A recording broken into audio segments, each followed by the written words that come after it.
Hola, mi nombre es Johnny Enríquez, estudiante de la carrera de Ingeniería de Petróleo. En esta oportunidad vamos a platicar un poco de lo que tiene que ver con las pruebas de presión de pozos. Este video está hecho con fines evaluativos para la asignatura de mapas del subsuelo. Ok, para conocer un poco más de lo que tiene que ver las pruebas de pozos, tenemos que tener claros ciertos términos básicos que vamos a utilizar durante el transcurrir de esta pequeña exposición. Dentro de la terminología básica que vamos a utilizar para la prueba de presión, una de ellas es saber qué son mapas isobáricos. En videos anteriores nosotros conversamos lo que eran mapas isópacos, que eran una representación cartográfica de líneas que contenían el mismo espesor en un yacimiento como tal. En este caso, como estamos hablando de mapas isobáricos, de igual forma una representación cartográfica de curvas de igual o constante presión. Estos tipos de mapas son muy utilizados cuando van a hablar de presiones atmosféricas, en el caso de los mapas meteorológicos.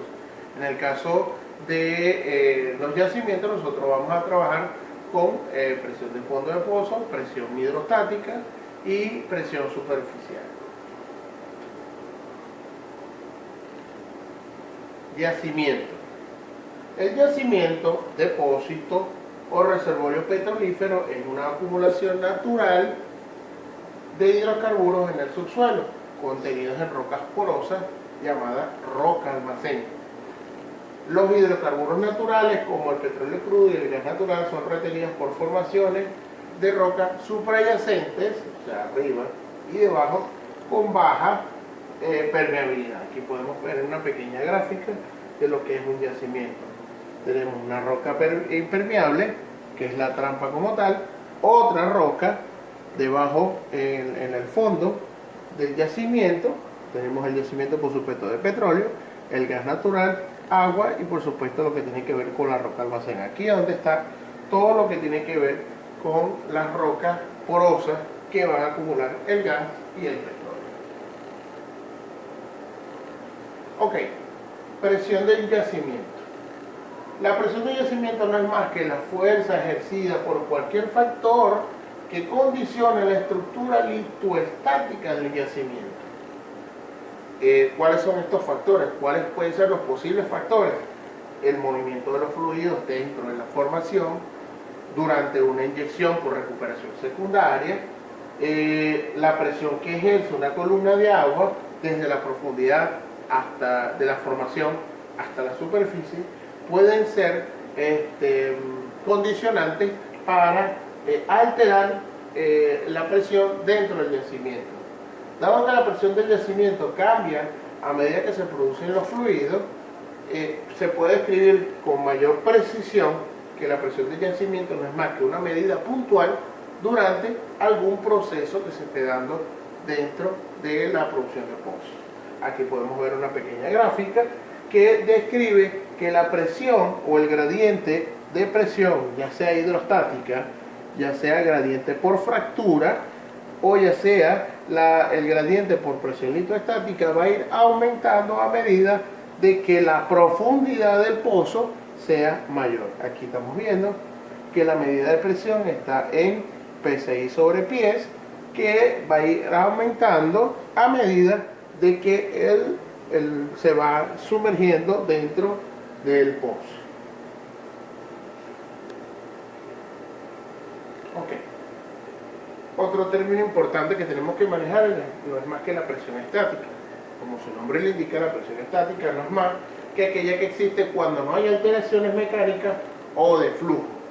Dicha presión denota que existe al frente de la formación cuando la producción se interrumpe por un lapso determinado de tiempo y de que esta misma recupera su presión haciéndola igual a la del todo el yacimiento. Esta presión restaurada es igual a la presión que existe en los demás pozos o en la totalidad del yacimiento. Esta presión como tal, o mejor dicho, esta prueba de presión estática es una prueba puntual que se realiza con el pozo cerrado para determinar, entre otras cosas, el gradiente o la diferencia o la relación de la presión estática.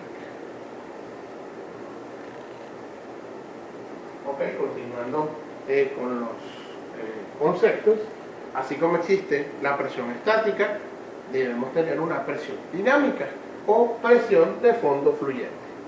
La prueba de presión de fondo fluyente, como lo dice sus siglas en inglés PWF, se realiza en pozos que se encuentran en plena producción, es decir, en pozos abiertos.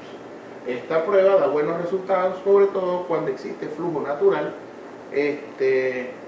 dentro del pozo, y es muy cuestionable cuando existen procesos de recuperación secundaria o gas lift, lo que se llama gas lift. La presión de fondo fluyente es afectada primero por el tamaño de los reductores que se utilizan en el pozo, por el nivel de permeabilidad que pueda tener el mismo pozo, por supuesto el tipo de yacimiento que estamos evaluando, y además se toma en cuenta que a su vez la prueba se está haciendo para presiones puntuales que determinan el gradiente dinámico de la presión del fondo del pozo. Ok, ahora entrando ya en materia como tal de lo que tiene que ver con las pruebas de presión de pozos.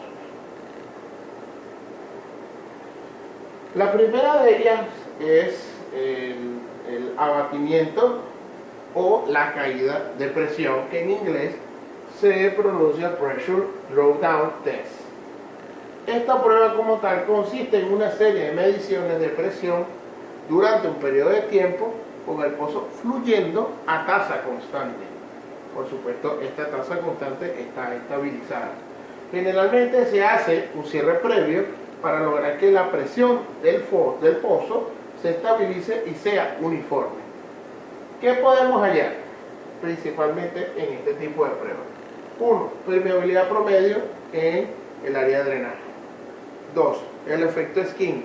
El efecto skin no es más que la reducción de la permeabilidad en una zona productora adyacente al pozo con que se está trabajando. El volumen, en la tercera facultad que tiene esta prueba, es el volumen poroso en la región drenada, y por supuesto si existen fallas, contactos o barreras estratigráficas que de alguna forma pudieran estar alterando la presión interna del pozo. Estas pruebas son aplicables principalmente para pozos nuevos, pozos que están cerrados y que tienen o que han alcanzado suficientemente presión para estar estables con respecto a todo el yacimiento, y los pozos en los que la pérdida de ingresos incurrida en una prueba de restauración de presión sería difícil de aceptar. Aquí podemos ver una gráfica donde determinamos que hay un periodo de inyección, hay un punto en donde se cierra para hacer estabilizar la prueba, y luego comienza un periodo de flujo constante. Al momento de que hay un corte del pozo o un cierre del pozo, vamos a determinar que poco a poco va a haber un gradiente de presión, va a ir cayendo la presión y va a llegar un momento en que va a ser estable en el tiempo. Tomemos en cuenta que la mayoría de las gráficas que se utilizan en las pruebas de presión es presión, o mejor dicho, rata de flujo versus el tiempo. Otra prueba importante en la evaluación de la efectividad de la presión en los pozos es la restauración de presión.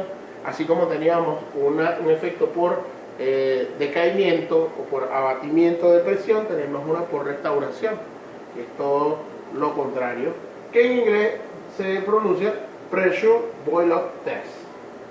Esta prueba consiste en una serie de mediciones de igual forma como en el drawdown, que se hacen en el fondo durante un periodo de tiempo luego de cerrar el pozo, después de haber estado fluyendo a una tasa estabilizada. ¿Qué se puede hallar en esta prueba? De igual forma que en el drawdown, la permeabilidad promedio en un área de drenaje, la presión estática promedio en el área del área de yacimiento, P sub I, que no es más que la presión inicial del pozo. De igual forma podemos determinar un efecto skin por la reducción de la permeabilidad cuando hay un pozo que esté trabajando.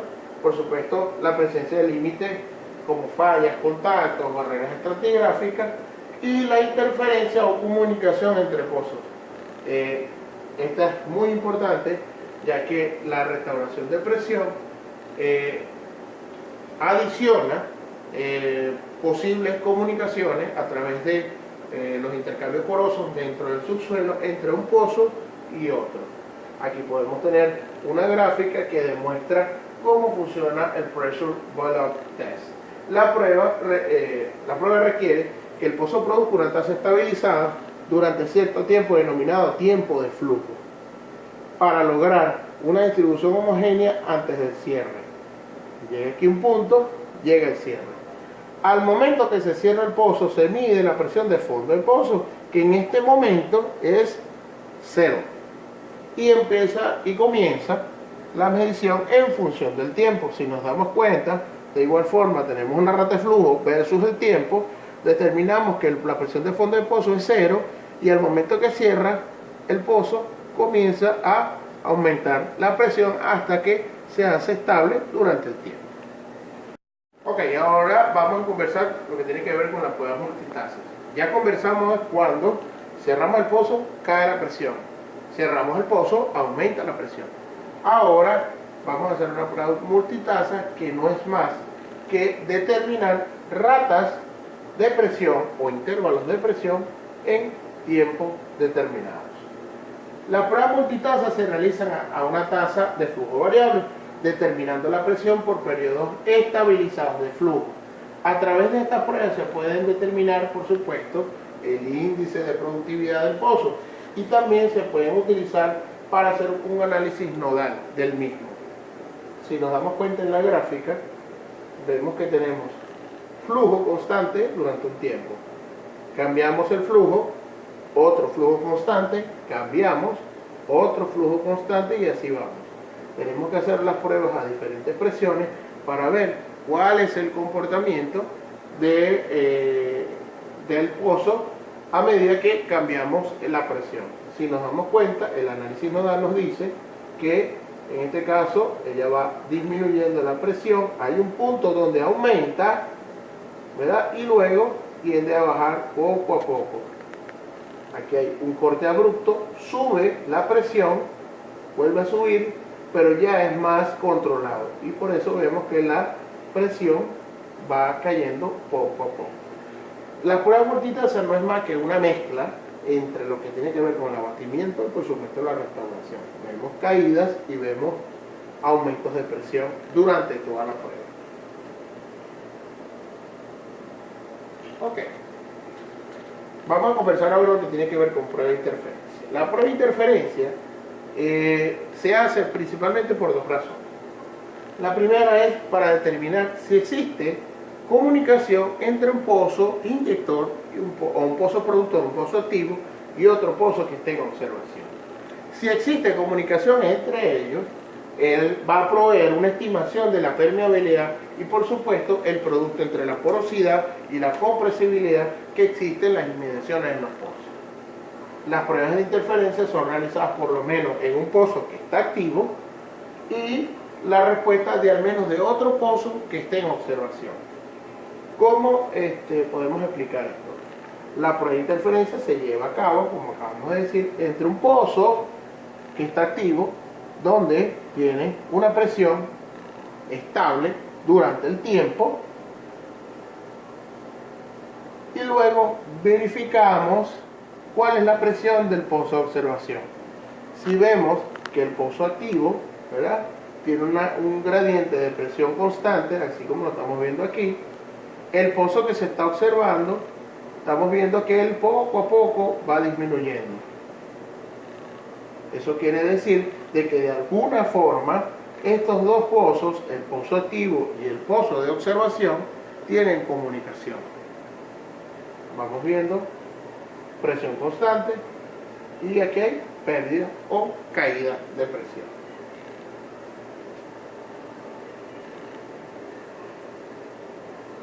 Otra prueba importante dentro del esquema de prueba de pozos, de prueba de presión de pozos, es la prueba de disipación de presión en pozos inyectores, lo que llamamos fall-off test.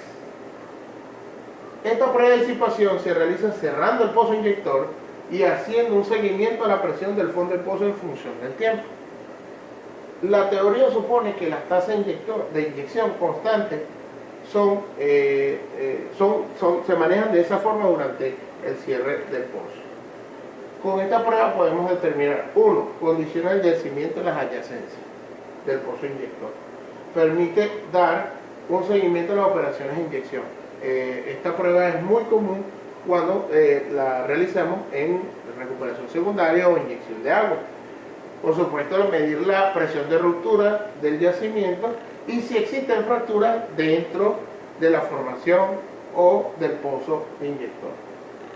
De igual forma, tenemos presión por un tiempo que es constante, cerramos, bloqueamos la inyección y vemos si existe una caída de presión en función del tiempo en que vamos a mantener el pozo cerrado.